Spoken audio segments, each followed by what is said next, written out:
এর আগে আমরা শিখছি একটা পেজের কিভাবে ডিজাইন করতে হয়। আজকে আমরা দেখব কিভাবে কোডিং করতে হয়। সো প্রথমে কোডিং করার জন্য আমরা প্রথমে আমাদের ভিজুয়াল স্টুডিও খুলব।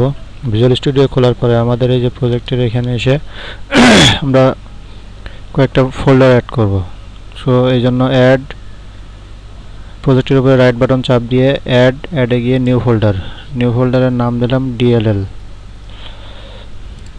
ডিএলএল এর ভিতরে আবার দুইটা ফোল্ডার অ্যাড করতে হবে, অ্যাড নিউ ফোল্ডার ডাও এবং আর একটা হচ্ছে অ্যাড নিউ ফোল্ডার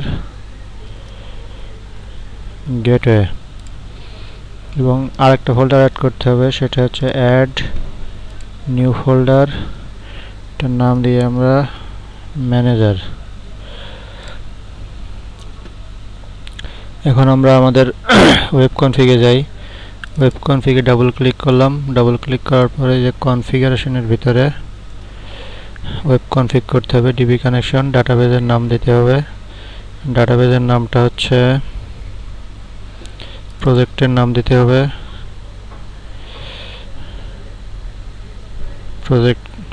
ডাটাবেজের নাম দিতে হবে ইএমপি আমাদের ডাটাবেজের নাম, আর এখানে সার্ভারের নাম দেওয়ার পরে সেভ দিয়ে বিল্ড করে দেখলাম কোনো ভুল নাই।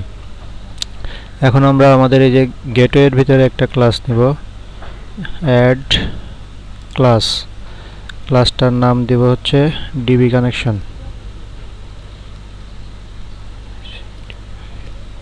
DB connection means database connection. Database connection এই জন্য লাগবে, আমাদের এই যে ওয়েব কনফিগের মধ্যে আমরা যে এখানে একটা নেম ধরছি ডিবি কানেকশন, এই ডিবি কানেকশনের নামে একটা ডিবি কানেকশন ক্লাস লাগবে।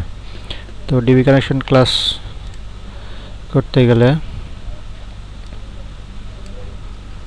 কোডটা কপি করলাম, এন্টার দিলাম, পেস্ট,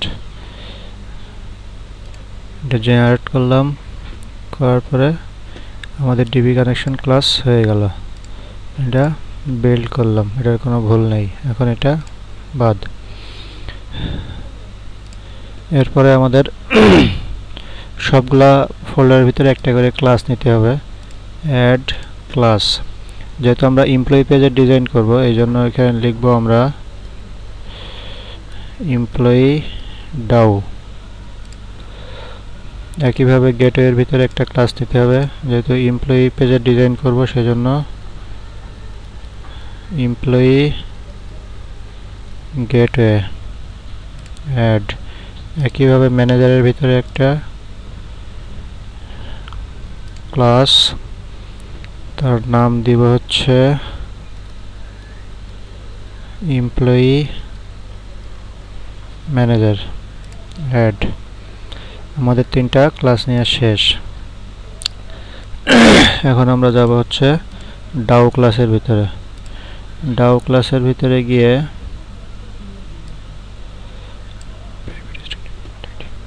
আমরা আমাদের ডাটাবেজে যে ফিল্ডগুলা রাখছি সেই ফিল্ডগুলা ডিজাইন করতে হবে, ডিক্লেয়ার করতে হবে গেট সেটের জন্য।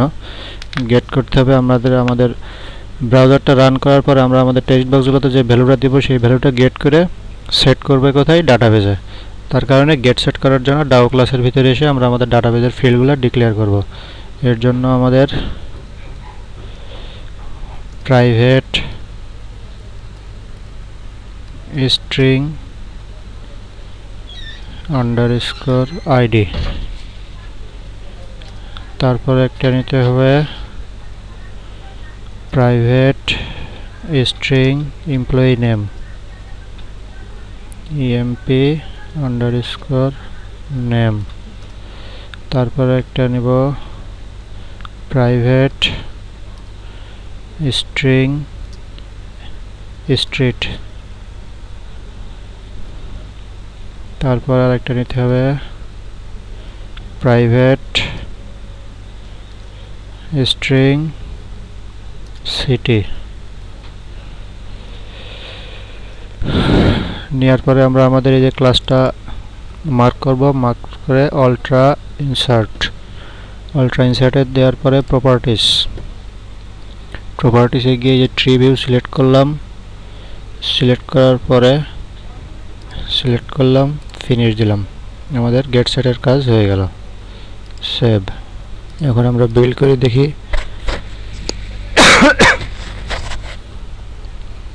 কোনো ভুল নাই, ডাউ ক্লাসের কাজ শেষ।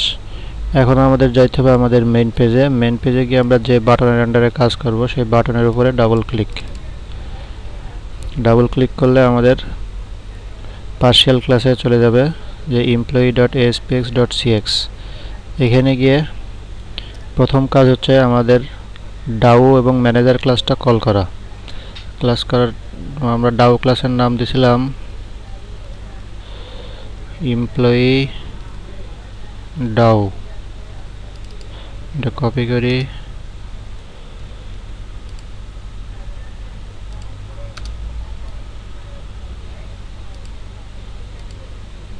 একটা আন্ডারস্কোর দিই, ইকুয়ালস টু নিউ ট্যাব। একইভাবে ম্যানেজার কল করতে হবে, ম্যানেজার কপি ভি, এর আগে একটা underscore, equals to new, sorry এখানে হবে ইকুয়ালস টু নিউ ডাউ। এটা জেনারেট করে দিলাম। আমরা আমাদের ক্লাস দুইটা জেনারেট করলাম। এখন আসতে হবে বাটনের ভিতরে। যেহেতু আমাদের এমপ্লয়ি আইডি আছে, আইডিটা আমরা অটো জেনারেট করব। তার জন্য বাটনের ভিতরে গিয়ে আগে আইডিটা অটো জেনারেট করি। আইডি অটো জেনারেট করার জন্য একটা কোড হচ্ছে স্ট্রিং আইডি ইকুয়ালস টু, এখানে ডিপার্টমেন্ট ম্যানেজার আছে, এটা হবে employee manager, employee underscore manager equals to get ID. আর আইডিটা যে লেভেলে হবে সেই লেভেলটা কল করতে হবে। আমাদের লেভেলের নাম দিয়েছিলাম ID level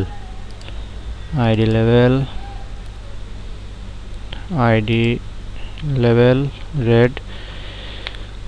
ID equals two ID level equals to ID, তার কালার হবে রেড। এখন আমরা এই ফাংশনটা জেনারেট করব। জেনারেট, এর উপরে রাইট বাটন চাপ দিয়ে গো টু ডিক্লারেশনে এসে প্রথম কাজ হচ্ছে আগের মতোই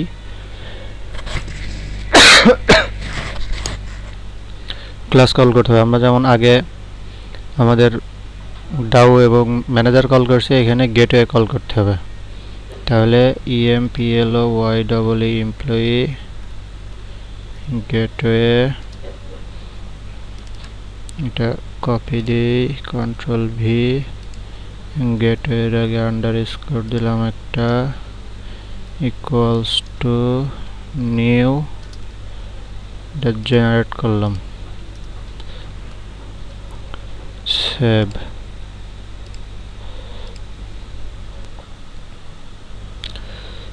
দেওয়ার পরে যে ইন্টারনাল আছে, ইন্টারনালটাকে পাবলিক করতে হবে, পাবলিক গেট আইডি। সেভ।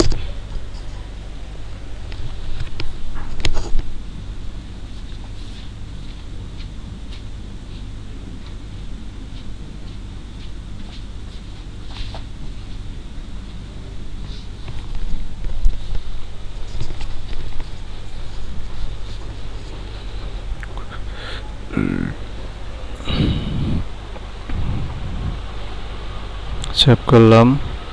করার পরে এখন আমরা আমাদের গেট আইডি ফাংশনের জন্য কোড করব।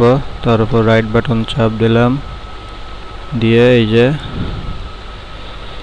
কপি করলাম, কপি করার পরে পেস্ট করলাম।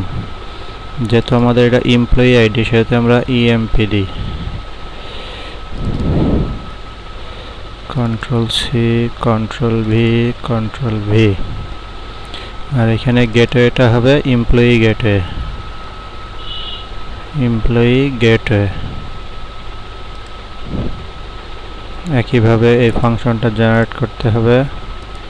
জেনারেট করে গো টু ডিক্লারেশন। এইখানে যে কাজ হচ্ছে ডাটাবেজের কানেকশন কল করতে হবে। এই যে ডিবি কানেকশন। একইভাবে এটা পাবলিক করার পরে আমরা এখান থেকে গো টু ডিক্লারেশন যাই, গিয়ে এই কোডটা নিতে হবে, নেওয়ার পরে পেস্ট জেনারেট। এখন এখানে কোয়েরি করতে হবে সিলেক্ট কাউন্ট ডিপার্টমেন্ট আইডি। আমরা কি করব, এমপ্লয়ি আইডি emp_id কোন table, employee table em caps lock on হয়ে আছে employee এমপ্লয়ি টেবিল। আমাদের আইডি জেনারেটের কাজ শেষ। বিল্ড করে দেখি, কোনো সমস্যা নেই। একইভাবে আমরা আমাদের আবার সেই প্রথম ক্লাসে ফিরে যাই, মানে পার্শিয়াল ক্লাসে গিয়ে এখন পরের কাজটুকু করতে হবে। সেটা হচ্ছে এইটুক, Ctrl+V। এইখানে ডিপার্টমেন্ট ডাউ আছে, এটা হবে এমপ্লয়ি ডাউ। একইভাবে এমপ্লয়ি ডাউ, যেহেতু আমাদের ফিল্ড 4টা আছে, আমরা আরো 2টা বাড়াই নেই, Ctrl+C+V। এখন এখানে আসবে কি, আসবে এমপ্লয়ি ডাউর সাথে আসবে এমপ্লয়ি আইডি। একইভাবে পরেরটা আসবে এমপ্লয়ি নেম, তারপরেরটা আসবে হচ্ছে স্ট্রিট, তারপরেরটা আসবে হলো সিটি।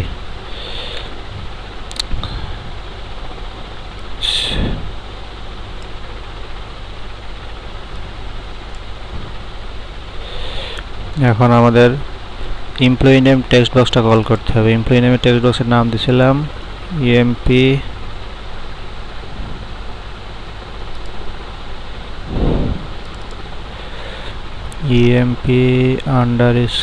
emp_name text box. পরেরটা দিতে হবে stret স্ট্রিট টেক্সট বক্স, তারপরটা দিতে হবে সিটি টেক্সট বক্স। এরপরে এখানে ম্যানেজারটা কল করতে হবে, এমপ্লয়ি ম্যানেজার। আর এইখানে দিতে হবে ডাউ ক্লাসটা কল করতে হবে, এমপ্লয়ি ডাউ। সেভ এমপ্লয়ি থাকলো, এই মেসেজটা আমরা দিলাম হচ্ছে সেভড। আর এবার হচ্ছে এই ফাংশনটা জেনারেট করব। জেনারেট করার পরে রাইট বাটন চাপ দিয়ে গো টু ডিক্লারেশনে গিয়ে ইন্টারনালটা করতে হবে পাবলিক।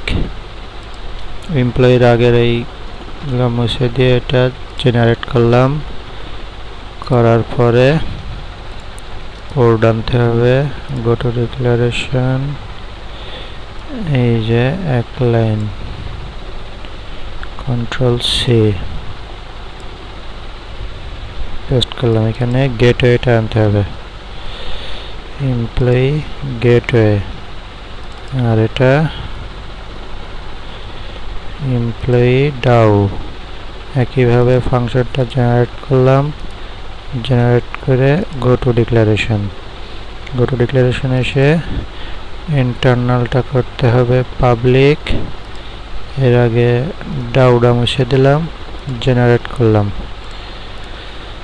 জেনারেট করার পরে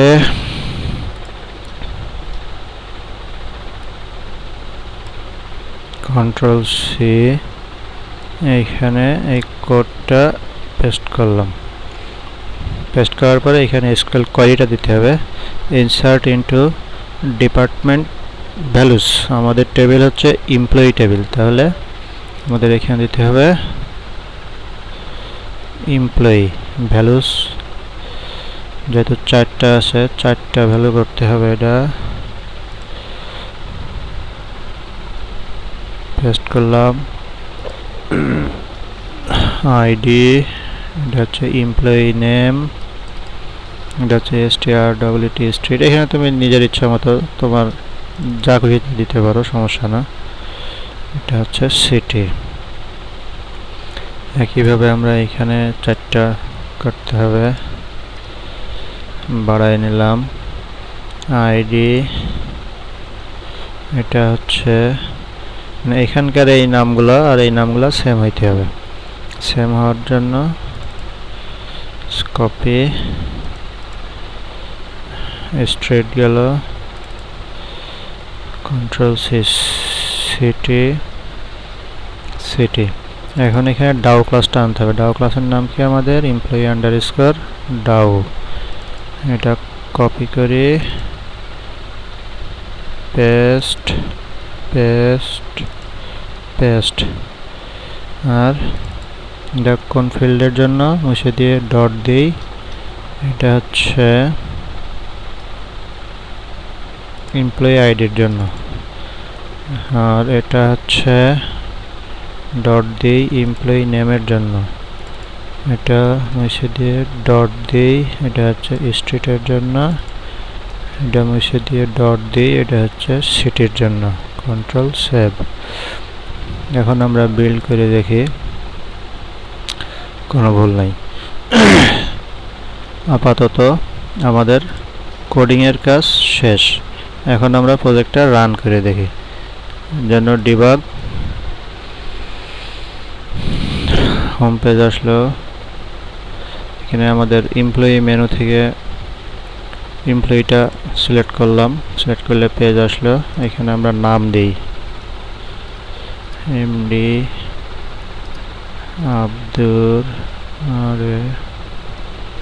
রহিম, স্ট্রিট NAVARAN নাভারণ, সিটি হচ্ছে JESSORE যশোর।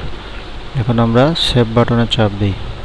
এই যে আমাদের এমপ্লয়ি আইডি চলে আসছে, ডাটাও সেভ হয়েছে। এটা আমি যতবারই সেভ দিই না কেন ততবারই সেভ হবে। আচ্ছা, এখন আমরা ডাটাবেজে গিয়ে দেখি আসলে আমাদের এখানে ডাটাবেজের এতে ফিল্ডটা আসছে কিনা। এখানে রাইট বাটন চাপ দিয়ে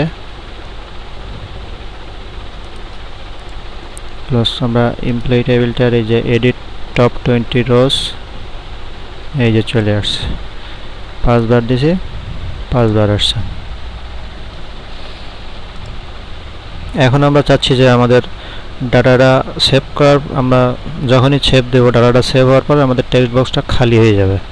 তার সেই কাজ করতে গেলে এটার বাটনের আন্ডারে যাইতে হবে পার্শিয়াল ক্লাসে। পার্শিয়াল ক্লাসে গিয়ে এখানে একটা ফাংশন কল করতে হবে ক্লিয়ারের জন্য। তার জন্য একটা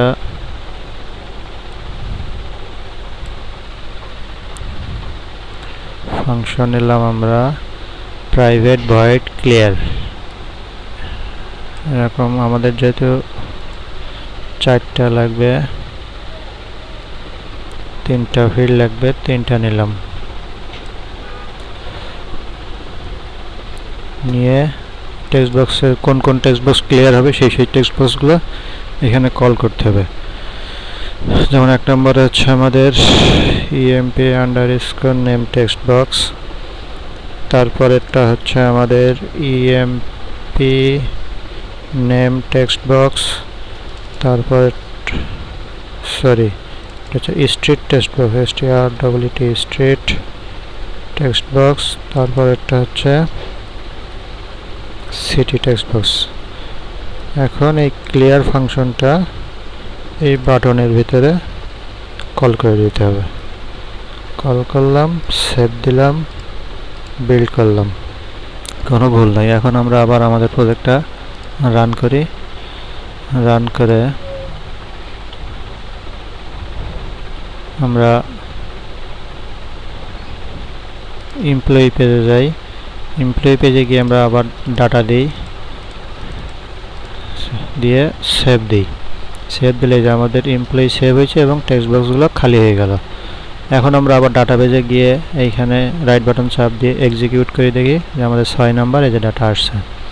আচ্ছা, এখন আমরা ক্লোজ বাটনের কাজ করব। যেহেতু ক্লোজ করে কিভাবে সেটা দেখার জন্য ক্লোজ বাটনে যাব। তাহলে আমরা আমাদের বিল্ড স্টপ করলাম, স্টপ করার পরে মেন পেজে গেলাম, মেন পেজে গিয়ে ক্লোজ বাটনে ডাবল ক্লিক দিলাম। ডাবল ক্লিক দেওয়ার পরে এখানে একটা কোড করতে হবে, response, RESPONS, response dot redirect, redirect এর ভিতরে ডাবল কোটেশন দিয়ে তার মধ্যে ক্লোজ করে কোন পেজে যাবে সেই পেজের নাম দিতে হবে। আমাদের ক্লোজ করে আমরা হোম পেজে যাব, HOME home dot ASPX। Save, build করলাম, ভুল নাই, রান দেই।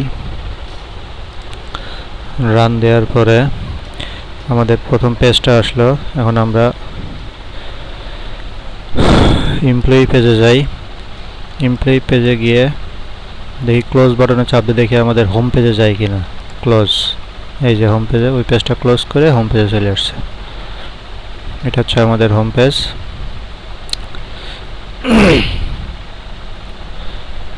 আবার যাই এমপ্লয়ি পেজে, একটা ডাটা দেই, দিয়ে সেভ দেই। সেভ হলো 7 নম্বর, ক্লোজ দিলাম, হোম পেজে গেলাম, ডাটা পেজে যাই, এক্সিকিউট, এই যে 7 নম্বর চলে আসছে। এইভাবে আমরা আমাদের ডিজাইনের কাজটা শেষ করতে পারি। আপাতত শুধুমাত্র আমরা এখানে কাজ দেখলাম দুইটা, কিভাবে ডাটা সেভ করতে হয়, কিভাবে পেজটা ক্লোজ করতে হয়, কিভাবে তার আইডি ইনক্রিমেন্ট করা লাগে, কিভাবে ডাটাটা সেভ হওয়ার পরে একটা মেসেজ দেখাবে যে আসলে আমার ডাটাটা সেভ হয়েছে কিনা। এইভাবে আমরা পরবর্তী সকল পেজের কাজ শেষ করতে পারবো। ধন্যবাদ সবাইকে।